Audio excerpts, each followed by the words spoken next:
as we've already discussed, President Trump moved quickly this weekend, vowing to appoint a woman to the Supreme Court vacancy at a campaign rally.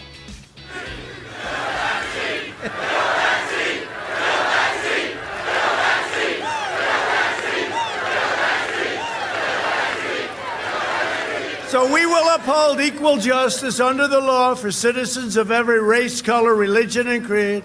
I will be putting forth a nominee next week. It will be a woman. With the opportunity to solidify the conservative majority in the Supreme Court, the nomination fight could re-energize the Trump campaign in the sprint toward Election Day. Senior Director of Policy with the Conservative Partnership Institute and friend of our show, Rachel Bovard. She joins us now to weigh in. Rachel, it's great to see you. Thanks for joining us. Good to see you guys. Absolutely. So, Rachel, just give us your take generally on the situation, and actually do us a favor and explain kind of the lay of the land within the conservative movement. There are a lot of people on different camps. We have some front runners, Barbara Lagoa from Florida. People are saying, oh, she'd be a great pick electorally. She's from Florida, Hispanic woman. Amy Coney Barrett, her name has been at the top of the list since 2018 for Ginsburg. Lay it out for us on where exactly things are standing right now. Well, I think all of us were caught a little bit by surprise. But again, this can't be understated how massively important this is, I think, to Trump's base and the conservative movement more generally. But I think, as you point out, this is also a conservative movement that is still reeling from the Bostock decision, authored as it was by fan favorite Neil Gorsuch, who, we were told would be solid on these issues if we just listened to the Federalist Society. And so I think you have a bunch of conservatives who are now skeptical of the choices FedSoc is making, and I think are going to be looking to vet these nominees far more aggressively than they have in the past. You've seen Josh Hawley, the senator from Missouri, come out and specifically say, I want to see what they've written, everything they've written about Roe v. Wade, and if it's not to my liking, that's going to be the basis for my determination. So Amy Coney Barrett her name has been circulated for years now almost. She is a Catholic mother of 5. I think there's a lot of people in the conservative base that want to see a Catholic mom go to war. So I think that's going to be playing in her favor. But, over the weekend, I talked to a lot of people in the White House and in the movement. Barbara Lagoa is getting serious traction, as is Allison Rushing, who is on the appeals circuit as well. She's 38 years old, could serve for a very long time, former Justice Clarence Thomas clerk. And Kate Todd, I think, is a little bit of a dark horse, currently White House counsel. Her name is getting some play as well. I mean, it seems insane to me to be like, we need to pick someone from a swing state. Because, first of all, just on the politics of it, I don't imagine that voters actually vote that way. But also to make such a consequential decision on, they got to be from the Rust Belt or whatever seems crazy to me. But talk a little bit, just break down for us, Rachel, for people who aren't deep in the weeds of how this all works. You use the term FedSoc, that's Federalist Society. What is that? How do they drive behind the scenes? Who ends up being the nominee? How much money goes into this? How does this all work? A lot. Yeah. So Federalist Society, has grown from this, law school campus group for conservatives, which it does play, I think, a very important role there, into this sort of society that ordains judicial picks on the right. And this has become no more important than it ever has been in the Trump administration, where, much of the Senate's focus has been on these judicial nominees. And so the Federalist Society has played an outsized role in weighing its influence to say this nominee is good or this nominee is bad, and expecting a lot of the Republican Party to line up behind them. And again, this kind of surrogacy role has a place, I think, on the left and the right. But FedSoc has just weighed in so heavily and has received a ton of money to do this from a lot of big business Republicans, a lot of who want judges that are going to be good on administrative law, regulatory issues, and sort of hand wave in the direction of social issues, but don't really make it a priority.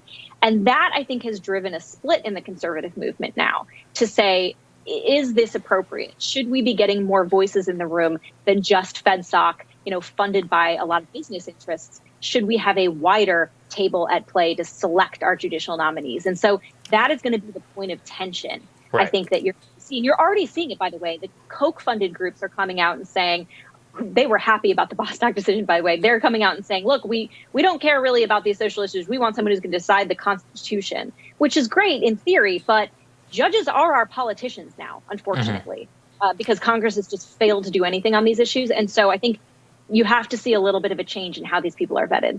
Yeah, I mean, I think that's really fascinating. I saw the Americans for Prosperity statement that was put out, and I was like, oh, well, it seems to be that judging the Constitution generally aligns with keeping business big, which I think is really fascinating. Who do you think is going to win this fight? This has been a fundamental tension within the right and the legal movement. I think there's no question that the Koch people have won, time after time after time again for decades. I see no real evidence, though, that they aren't still as powerful as they were even in the light of Bostock. So what do you think?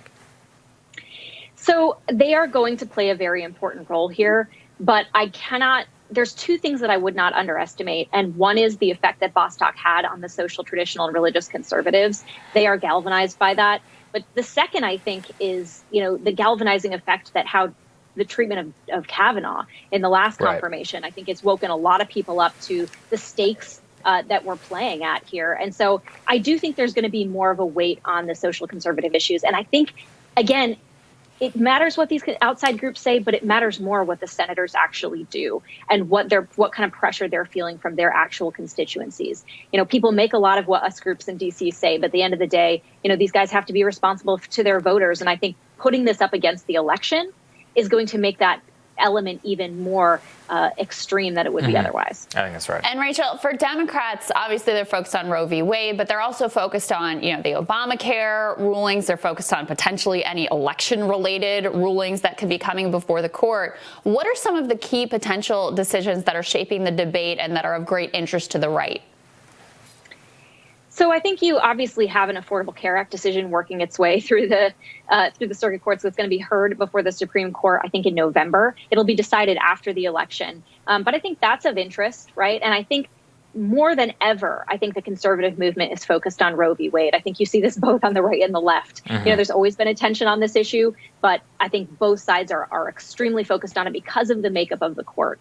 And so I think you're going to see a lot of state decisions begin to test Roe v. Wade, right? Because if the makeup of the court changes, the states are going to pass laws that are then going to go before the Supreme Court and hopefully set new precedent. I think that is the focus of a lot of the conservative movements on the right. They see Roe as being able to be changed or toppled in ways that maybe wouldn't have been available to them previously. Well, this is a real question I have for you. Do you think they'd actually strike it down even with 6-3? I know a lot of people who just say that it's not going to happen, that there's basically an unwritten constitution for the elites, that they wouldn't take there's just no way that they would take the social blowback for the Roberts Court, people like Kavanaugh, Gorsuch. What do you think? Yeah, I think that's right, actually, when it comes to the Roberts Court. Yeah. I think we've seen that time and time again. Justice Roberts is not going to upset the political apple cart. He's made that very clear. But, it's still a point of tension for the right, and I think you're going to see a lot of people aggressing around it. Yep. Yeah, well, and if it's 6-3, I think that's a very different dynamic than the current 5-4 as well. So, Rachel, it's so great to have your insights on these things. Thank you so much. Thanks, Rach. Thanks, guys. New polling shows Biden edging out President Trump. And is it going to last? We will discuss when Rising continues.